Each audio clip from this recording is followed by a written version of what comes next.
자, 선거 이야기로 다시 한번 돌아가 볼까요? 남영희 후보 재검표 추진? 나는 이게 재검표를 했다라고 들었거든요. 그때 술 먹고 일어나가지고 내가 잘못 들었는지 모르겠는데. 아 그때도 하고 지금 다시 재검표 한다는 거 아닌가요? 아니 그러니까 그러긴 힘들고. 그러니까 재검표라는 게 현장에서 재검표는 분명히 있어요. 일부 투표함이 잘못해진 것 같다. 그러면 다시 할 수는 있다고 생각하는데 전체를 재검표하는 건 법적인 절차가 필요하죠. 일단 이 투표함 관련한 그 모든 증거, 뭐 데이터 갖고 있는 거 있죠. 투표 인명부부터 시작해가지고 요거를 일단 보관해야 되고요. 그다음에 요거를 이제 이 선거에 있어가지고 선거 무효 소송하고 당선 무효 소송을 또 해야 되는 부분이 있고 남녀 후보는 한번 해봤으면 좋겠어요. 그러니까 그렇게 한번 해봐야 그 나름대로 이렇게 좀 억울함이랄 그런 게 왜냐하면 이런 건 있을 수 있거든요. 표수가 171표인데 무효표가 1000표가 넘으면은 다시 한번 재검표 받아보고 싶은 거예요. 그렇죠. 171표 이거 정말 전국 최저 득표 차이잖아요. 이게 사실 0.1%는 그냥 형식적으로 만들어낸 숫자고 0.1%도 안 되는 거죠. 이건 그러니까 이 후보자들의 어떤 최종적인 승복을 위해서라도 한 번은 해야죠. 근데 이게 이번에 중앙선거관리위원회가 그 발표를 했는데요. 유효표와 무효표의 판단 기준이 전과 좀 달라졌어요. 근데 이거를 제가 분석을 해보니까 무효표가 될 가능성이 사실상 거의 없는 거예요. 이렇게 봐버리면. 그러니까 웬만하면 유효표로 봐주려고 엄청나게 노력을 해서 해석을 하고 그걸 기준을 제시를 한 건데 지금 남영희 후보 쪽 같은 경우에는 2,000개 이상의 무효표가 나왔다는 거예요. 불가능한 일이거든요. 그러니까 이 2,000개 이상의 무효표가 나왔다는 거는 우리가 알고 있는 그 자동 분류기 있잖아요. 그걸 가지고 우리가 자동 개표라고 얘기하는 건데 이 자동 분류기를 돌리면 투표지 분류기가 정확한 명칭이에요. 네, 투표지 분류기를 정확하게 딱 그 안에 딱 인자를 집어넣지 않으면 애매한 것들은 밖으로 튕겨 나오거든요. 근데 그건 사람의 육안으로 유효로 볼 거냐, 무효로 볼 거냐 나눈단 말이죠. 거기서는 작전이 들어갈 수 있어요. 그러니까 그 이야기 네. 나도 하고 싶은 건데 네. 선관위 관련자 개표하는 사람들도 사람이에요. 사람이라고. 그러니까 나는 재검표를 한번 추진해 보겠다는 게 그냥 민주당 쪽에서 남영희 후보 이야기가 아니고 민주당 전체에서 재검표를 추진한다는 부분은 이것도 선거 불복으로 받아들여질 수 있기 때문에 조심스러워서 쓰는 표현이고 추진은 쉽게 표현해서 뭔가가 있는 거예요. 단순하게 171표 차이 때문에 그런 게 아니라 그러니까 판정 보류된 표를 다시 이렇게 뭐랄까 사람 육안으로 확인하는 데 있어가지고 개입하는 건 사람이란 말이에요. 예. 그러니까 원칙적으로는 그래요. 그쪽 칸에만 찍힌 것들은 대부분 인정해 주는 거고 중간에 찍히면 조금이라도 많이 건너간 쪽을 인정해 주는 거고 그런 식으로 하긴 하는데 171표 차인데 재검표를 그러니까 무효표가 2,000표 넘게 나왔다면 이 부분은 민주당에서도 뭔가가 있다라고 보시면 돼. 그러니까 단순하게 이게 그냥 하는 말이 아니라고. 그렇죠. 이번에 거기다가 이렇게 비닐장갑을 쓰고 이렇게 했잖아요. 그래서 이렇게 불편했다, 실수할 뻔했다 하는 그런 증언들도 많으니까 이렇게 모든 사람들이 많이 걱정하고 있을 때는 선관위 입장에서도 확실하게 자신들의 입장을 밝히기 위해서라도 예. 재검표하는 게 좋죠. 요거 이제 법적인 그 과제 절차가 있기 때문에 바로 하는 건 아니고. 네, 그건데요. 바로 이게 당선 소송이든 선거 소송이든 이거를 지금 우선은 선거 소청부터 들어갈 수 있는데 제기를 안 해놓으면은 뭐가 있냐면요. 원래는 공직선거법에 당선인의 임기 중까지는 선관위가 그 투표지 등의 관계 서류를 보관한다라고 되어 있지만 뭐라고 되어 있냐? 이 소송이나 소청이 제기되지 않으면 선관위의 결정으로 폐기할 수가 있어요. 그러니까 폐기를 당하면 이후에는 다시 뒤집을 수가 없는, 확인을 할 수가 없는 거거든요. 그러니까 우선은 소송을 넣어놓고 나중에 취하면 취해도 되는 거니까. 예. 자, 근데 그 과정에서 이제 남영희 후보 SNS를 보면은 유시민 장관 관련한 논란에 대해서 지금 유시민 장관이 난 지난주에 그냥 기분 좋게 방송 알릴리오를 그만두는 줄 알았거든요. 지난주 모든 방송 다 끝내놓고 유시민 장관 그 유시민 작가 유시민 이사장의 알릴리오를 봤는데 내가 보니까 어떻게 보면은 되게 미안하고 어떻게 보면은 되게 막 죄를 지은 것 같은 느낌으로 안쓰럽더라고요. 앞으로 방송 그만둬야 된다는 이야기를 보니까 과연 진짜로 유시민 이사장 때문에 민주당이 180석밖에 못 얻은 거냐라고 하는 요거는 지금 여러분들 그 트위터 같은 데 가면은요. 유시민 장관 소위 까는 그 전통적인 그 세력들 있죠. 이재명 지사도 까고 근데 그 또 아니려고 해서 이재명 지사에 대한 칭찬이 또 있었어. 그러다 보니까 거의 유시민 장관을 뭐 거의 역적 취급하고 까더라고요. 문재인 대통령 지지자라고 하는 일부 계층에서 놀랍더라고. 그러니까 그 사람들이 사실 과대표됐다는 거는 항상 좀 알아두시고 약 2,000명 정도라고 해서 2,008하고 불리웁니다. 하나만 더 알려드릴게요. 그러니까 그 부분에 있어가지고 그분들은 나는 민주당 지지층이라고 일단 생각 안 해요. 그리고 선거 과정에서요. 그분들하고 인터뷰하잖아요. 다 떨어졌어요. 그분들입니까? 그것들입니까? 그것들. 아니, 정확하게 얘기해 주세요. 멸칭을 하고 싶지가 않아서. 아이고. 네. 근데 실제로 그 약간 그들의 저주가 있어. 그 사람들이 인터뷰하거나 좋아하는 사람 다 떨어진. 그러니까 어쨌든 뭐 그렇다 치더라도 지금 이 상황에서 유시민 장관이 그렇게까지 과도한 그 막 비난을 받아야 되는지에 대한 이야기를 한번 해보고 싶어요. 근데 이제 유시민 이사장이 하는 마지막 방송을 저도 봤는데, 그러니까 그 유시민 이사장의 그 명분 자체는 사실 좀 말리기 힘든 거예요. 그러니까 내가 아무리 작은 피해지만 누군가한테 내가 책임질 수 없는 피해를 줬다면 내가 책임질 수 있는데, 내가 책임질 수 없는 피해를 줬다면 그게 크든 작든 내가 책임질 수 없는 피해를 주는 존재라면 나는 그만해야 된다. 그거는 정말 논리적으로 완벽한 말이거든요. 그래서 그거를 뭐라고 반박하기는 힘든데, 그러니까 그 유시민 이사장의 그 방송 이후에 많은 정치인들과 이제 방송인들이 동시에 하는 이야기 있잖아요. 당신들이, 그러니까 유시민 당신이 주는 사회적 이익이 훨씬 더 크다. 우리 민주 진보 진영에 주는 정치적인 이익이 훨씬 더 크다. 그러니까 계속 해달라. 사실 저는 그 이야기도 좀 귀담아 들었으면 좋겠어요. 유시민 이사장이 지금까지 해온 행보를 보면 그 개인적 고집을 누가 꺾을까 하는 그런 생각도 있지만, 분명히 이 저쪽 그 보수 신문, 보수 언론 쪽에서 과대하게 관광 뛴 면은 분명히 있거든요. 그 180석이라는 그 숫자를 두고 유시민 이사장이 발언했던 그 맥락은 상관없이 그냥 저렇게 애들이 기고만장한다라고 이렇게 막 과대 포장해가지고 왜곡시킨 건 분명히 있어요. 근데 그건 유시민 이사장이 앞으로 어떤 이야기를 하더라도 정치 논평이 아닌 문화적인 어떤 비평을 하거나 뭐 역사 강의를 하더라도 자기들 귀에 들어오는 딱 그 한 문단만 끄집어내 가지고 똑같이 왜곡을 할 거라고요. 그러니까 유시민 이사장은 이미 정치적 존재가 되어버렸기 때문에 정치인 비평을 그만둔다고 해서 그만둘 수 없는 상황이라고요. 그러니까 나는 이제 그 부분에서 일단은 이 과도한 공격이에요. 뭐 민주당하고 뭐 합작해가지고 민주당의 정보를 갖고 무슨 청기 누설하는 것도 아니고, 만약 유시민 이사장이 180석이 없었으면 민주당이 200석 얻었을까요? 난 그렇게 안 본다고. 왜냐하면 선거 전략인데, 예를 들면 다시 한번 말씀드리면 유시민 장관이 그런 이야기를 안 했더라도 그 타임에 여론조사를 보고 있는 저놈들은 민주당이 200석 이상 가져가면 검사를 칩니다. 이 상황이었단 말이에요. 그러니까 유시민이 있었건 없었건 180석을 민주당이 가져간다고 하는 엄살 전략은 저쪽이 쓸 수밖에 없는 전략이었다고요. 그 상황에서 유시민 탓을 하는 건 좀 웃기고, 아까 그 남영희 후보도 유시민 이사장 탓이 아니다, 내가 부족해서 탓이다, 이렇게 서로 훈훈하게 마무리는 되고 있긴 한데, 유시민 이사장이 180석밖에 못 가져왔다고 거의 뭐 그러니까 그런 거 있잖아요. 표현 자체가 쌍욕을 해대면서 너 때문에 우리가 200석 못했어, 뭐 XX에 하는 놈들이 민주당 지지층이라니까요. 그 사람들을 한번 기능 검사를 한번 해보고 싶어요. 그러니까 이런 게 있어요. 대한민국 역사에서 200석은 불가능한 숫자라고 일단 봐요. 그러니까 이 지형 자체는 불가능한 숫자라고요. 그러니까 유시민 때문에 200석을 못 가져왔다는 식의 논리에다가 쌍욕을 해대면서, 사실 이런 게 있단 말이죠. 유시민 장관 같은, 김어준 같은, 그러니까 뭐 최근에 논란이 있긴 합니다만 여러분들이 모르시는 게 있어요. 소위 말하면 푸른 나무가 못하는 게 있다고. 우리 같은 사람들은 그냥 약간 잡스러운 거예요.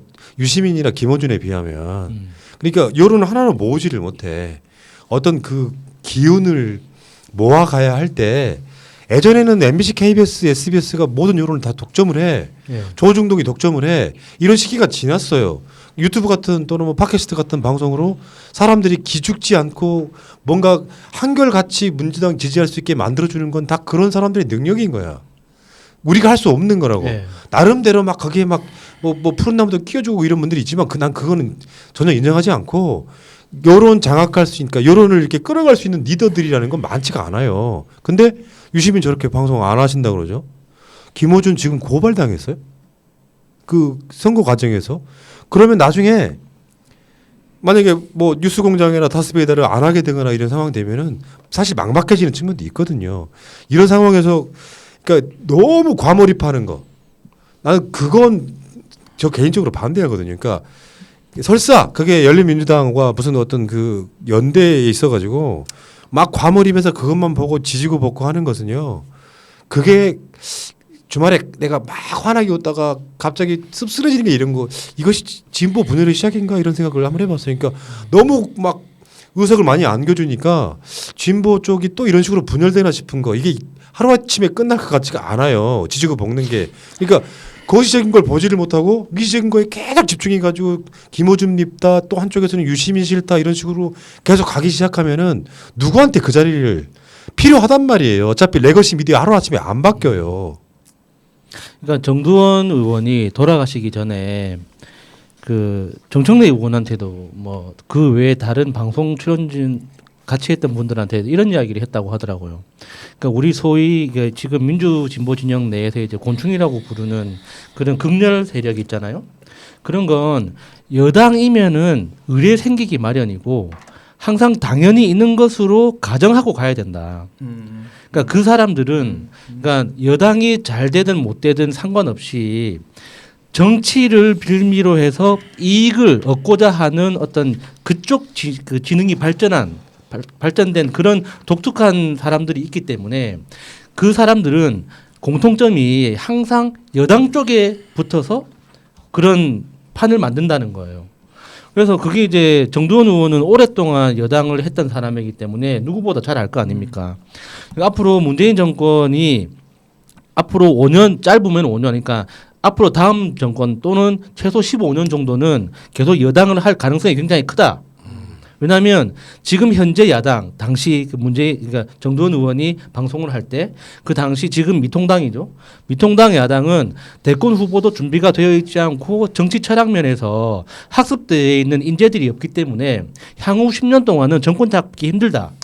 그러면 현재의 이 그 어떤 곤충이라고 욕 듣는 이 사람들은 앞으로 10년, 15년 내내 있을 거다. 그렇기 때문에 그 사람들을 항상 상수로 잡고 그게 그러니까 내부적으로 토론을 하는 그런 훈련을 거쳐야지 그 사람들을 부정하거나 배제하기 시작하면 그게 오히려 분란의 씨앗이 된다. 네. 이렇게 이야기를 했다고 하더라고요. 그러니까 조국 장관 말처럼 유시민 이사장이 그저 고마웠다. 그게 뭐겠어요. 검찰의 난에서 김어준, 유시민 이런 분들이 그 이슈 전환을 하는 데 있어가지고 결정적인 역할을 많이 했잖아요. 뭐 김경록 PB 사건 같은 경우는 그런 방식으로 해서. 근데 그렇게 쌓아놓은 덕이 있어도 뭐랄까 이 바닥에서는 정말 어떨 때는 혐오스러운 인간들이 전 있어요. 내가 말하는 까방권이라는 게 정말 열심히 노력한 사람이 있다. 어떤 특정 시점이 되면은 과몰입이 돼서 또 상대방을 또 금방만 미워해. 그러니까 아까 말한 것처럼 이게 진보 분열의 시작인가? 이 느낌이 들 정도로 보면 너무 과몰입들 하는 거예요. 전 개인적으로 봤을 때 나도 그래서 화를 냈다고 그 선거전에 있을 때 나도 기분 나빴어요 솔직히. 그러니까 방송은 방송일 뿐인 건데 어떤 식의 뭐랄까 양해도 구하지 않고 방송을 말로 쓰려고 하는 거야. 장기판에 말로 쓰려고 하는 거야. 자기들이 마음대로 움직일 수 있다고 생각하는 게 착각이에요. 판단은 내가 하는 거지. 난 솔직히 말해서 그런 식의 그 뭐 더불어 시민당이나 이런 쪽에 뭐랄까 처음에 초반의 태도를 비판했던 사람이에요. 그런 식으로 방송들을 대하기 시작하면은 오히려 고립된다고. 말하자면 그런 거였다고요. 예를 들면 특정 방송 한두 개가 이를테면 이슈라든지 이슈뿐만 아니라 이 후보들 인터뷰 같은 걸 독점해 버리면 안 되는 거죠. 골고루 인터뷰할 수 있게끔 만들어주고. 그 저는 이제 기본적으로 사람이 사람을 대할 때는요. 뭐 이런 상황이 오면 내용보다는 태도라고 생각해요. 우리 방송에 안 나왔어도 예를 들어서 나는 열린민주당에서 기분 나쁘지 않아요. 왜냐면은 손혜원 의원 전화해서 인터뷰를 하고 싶다라고 했지만 시간이 안 돼서 못했으면 그만인 거지. 그러니까 나도 내부적으로 그 상황 선거전에 있어가지고 불만이 왜 없겠어요. 더불어시민당이나 열린민주당 다. 근데 좋은 점만 보려고 노력을 하는 거예요. 왜냐 이거는 일반적으로 단순하게 분당 사태랑 달랐었기 때문이에요. 그냥 뭐 선거전이 막 일어나기도 전에 서로 분당해가지고 지구 복사보다 분당이 아니라 민주당이 위성정당 안 만든다고 하고 있을 때 이미 생겨나 버린 정당에 대한 마치 그걸 분당이라고 표현하는 것도 무조건 잘못이라고 생각하는 사람이에요.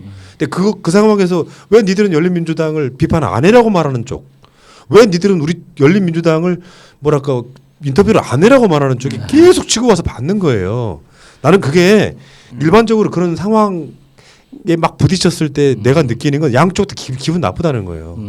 사람을 대할 때 새날은 새날 나름의 색깔이 있고 우리는 방송일 뿐이지 그 사람들이 막 깃발 하나 세우면 달려가가지고 어느 쪽에 깃발 꽂아주는 것이 아닙니다. 그러니까 저는 그런 분들이 종교를 믿으면 신천지가 된다고 생각하거든요.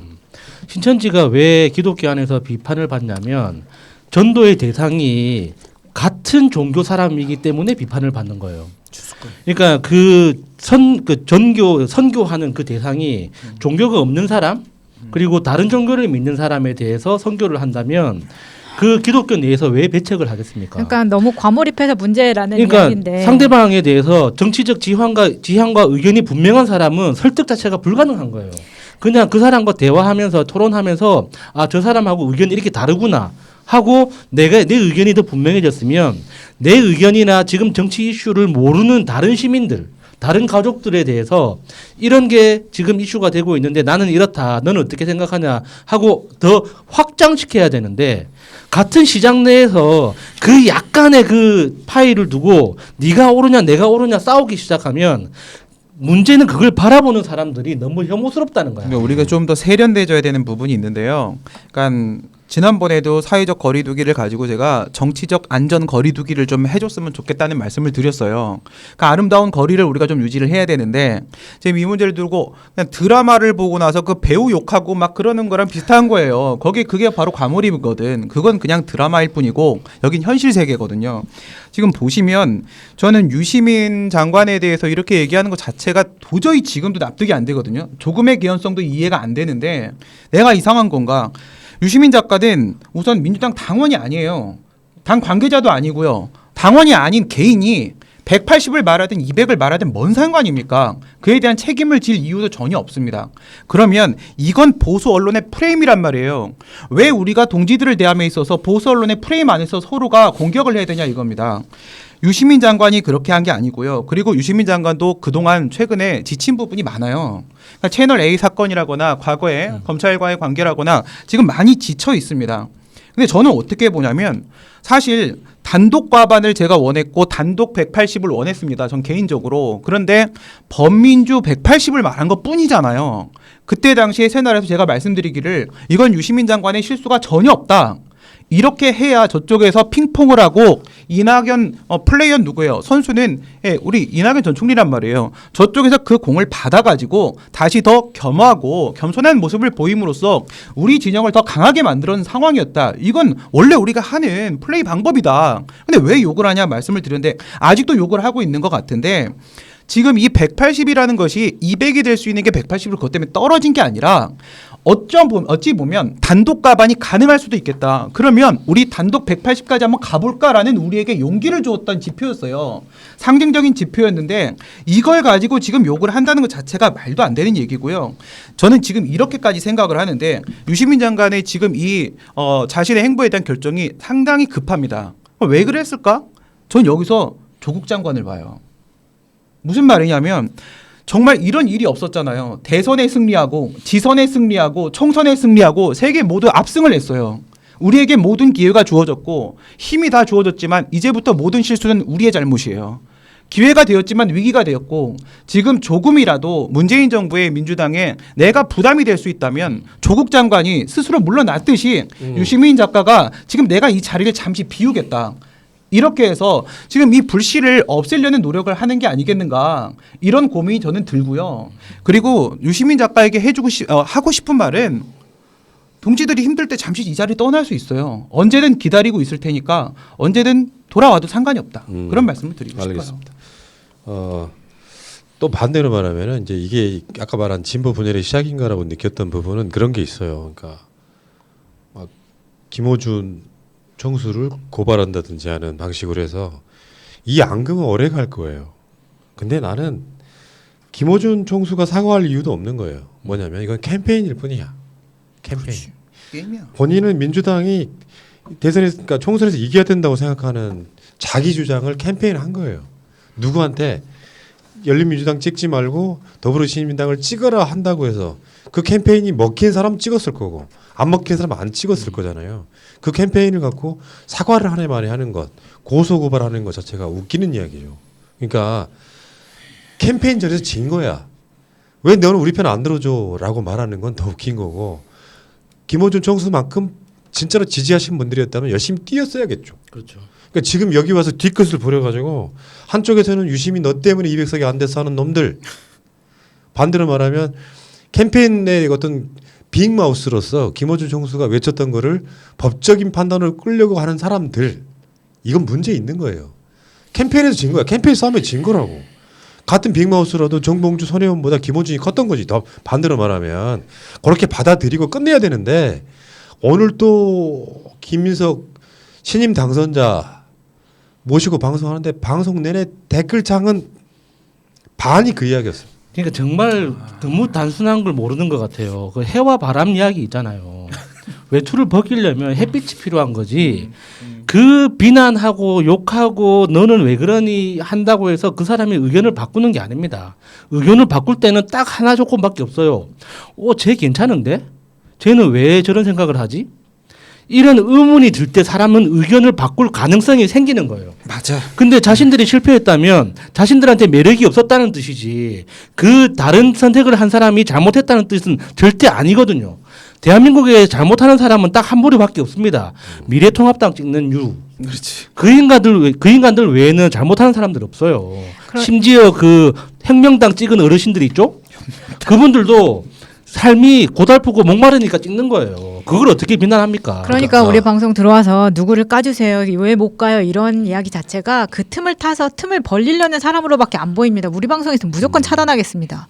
저는 그러면서 니들이 용기가 없어서 못 간다고 뭐 이런 식으로 이야기하는 그런 사람들이 작세라고 생각이 들고요. 그러니까 왜냐하면 그러니까 이 열린민주당의 탄생을 보면은 적이라고 구분할 수가 없는 묘한 탄생이 있었기 때문에 열린민주당에 대해서 비판을 못한 게 아니라 안 할 수밖에 없었던 거죠. 말하자면 그들도 결국에는 타이틀이 문재인 정부의 성공이 걸려있는 부분이 있었고 조금 더 매운맛 그런 역할을 하겠다 이런 식으로 이야기가 됐었던 부분이기 때문에 제일 양아치스러운 놈들은 그런 것들이야. 뭐 슈퍼챗 많이 받아서 손해원을 못 가네 하는 놈 이 새끼는 거의 개새끼고 그 외에도 보면은 정말 수준 낮은 정치 지지자들 엄청 많습니다.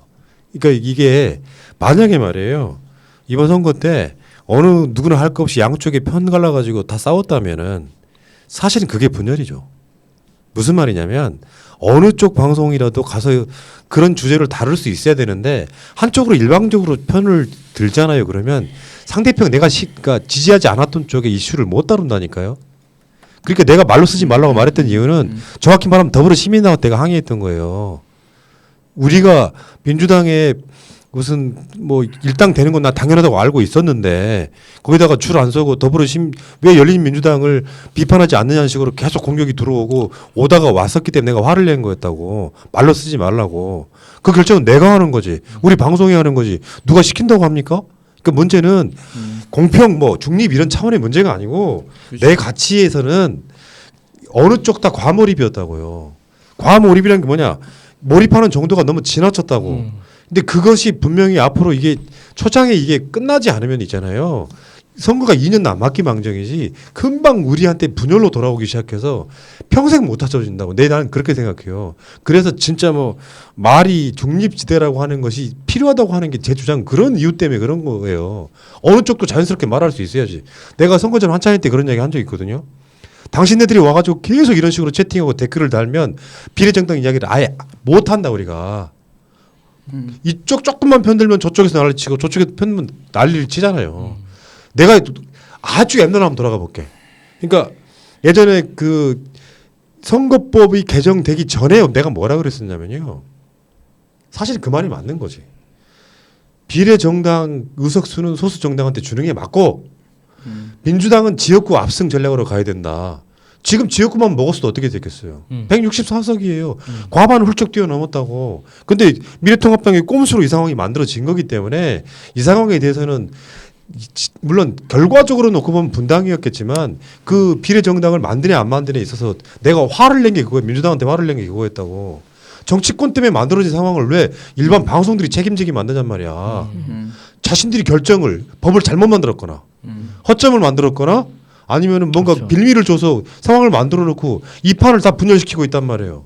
그거는 정치인들이 책임질 문제가 가장 크다고 생각해요. 그 부분에 있어서는. 어쨌건 지금 와가지고 무슨 동네 북도 아니고 다구리로 열린민주당 안 까면 왜 안 까냐.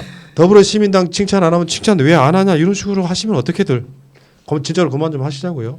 아니, 근데 저는 저희가 받는 스트레스도 이 정도였는데 유시민 이사장님의 그 방송을 보면서 정말 슬펐어요. 왜 그러냐면 사실 그 180석이라는 발언은 범진보에 대한 이야기였거든요. 민주당 180석이었다는 이야기가 아니었습니다. 그런데 이거를 일단 보수 진영에서 미디어에서 프레임을 그렇게 딱 짜고 하다 보니까 저는 수많은 항의 전화를 같은 편으로부터 받았기 때문에 유 이사장님이 지금과 같은 판단을 내렸다고 생각해서 너무 슬펐고 좀 거슬러 올라가자면 지난 여름에 우리가 정말 많이 위로받았던 것은 조국 대전에서 조국 검난에서 유 이사장님이었기 때문에 이 작은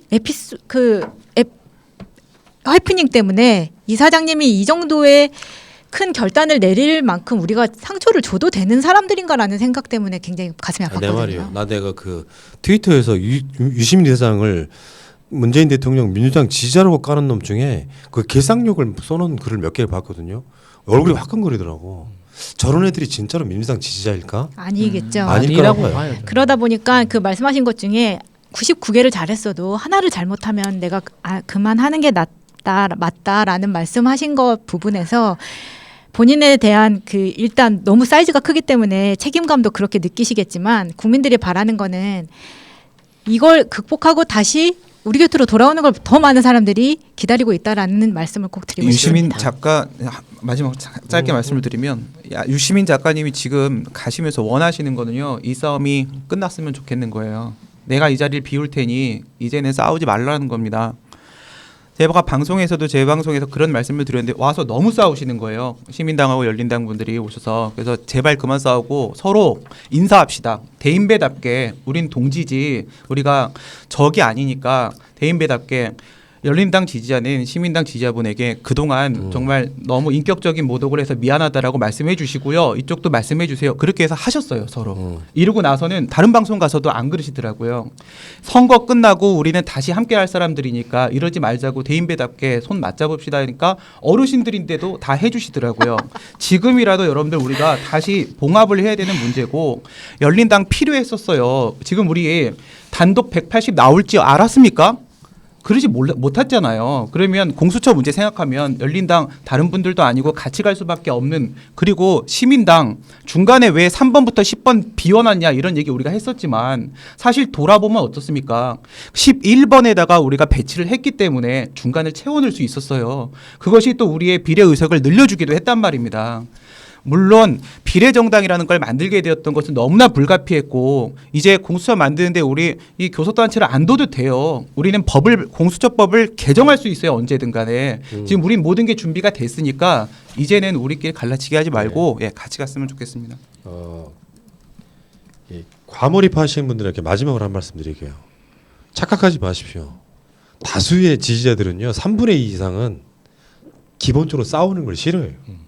투표도 붙여봤잖아. 싸우는 걸 싫어한다고. 다만 더 합리적인 쪽에 대세를 따르고 싶어 하는 거예요. 다수의 깨어 있는 시민들은 자신들의 생각이 다소 억울할지라도 이게 선거가 예를 들어서요. 선거가 물론 상대방의 태도 때문에 상처를 받은 것도 있겠지만 다른 한편으로 보면은 이게 어떤 선거였는데 문재인 정부 성공을 위한 선거였어요. 내가 지지하는 정당이 좀 의석이 적게 나왔다고 할지라도 거기에 보탬이 된다고 생각하면 큰 틀에서는 이해해 줘야 된다고 생각해요. 이게 물론 상대방의 태도 때문에 뭐 사과해라 이렇게 표현하시는 분도 있는데 그 또 사과를 요구하고 사과를 안 하고 하는 과정들이 또 오래 되다 보면 감정적으로 또 틀어진다 이런 얘기. 목적이 뭐였는가? 내가 그런 이야기 한 번 한 적이 있어요. 문재인 대통령은 민주당이지만 그럼 더불어시민당은 민주당인가요? 정확히 말하면 아닌 거지. 그러니까 문재인 대통령이 찍을 정당이 누군가를 그런 논리를 펴긴 했는데 문재인 대통령도 굳이 말하자면 유성정당인 더불어시민당을 찍었을 수는 있겠으나 열린민주당 한 번쯤은 고민하지 않았을까요? 정도가 그렇죠. 우리가 그 상황을 바라보는 시각이라고 생각을 했었거든요. 그러니까 그런 논란이 있어가지고 너무 과몰입해서 선거 끝나고 대승으로 끝났는데도 불구하고 이건 180석이 안 보여 저는. 누릴 수가 없어. 자, 그 이야기는 여기까지 하시고 오늘 더 열린민주당은 지금 최광욱 비대위원장 체제로 바뀌었다고 합니다.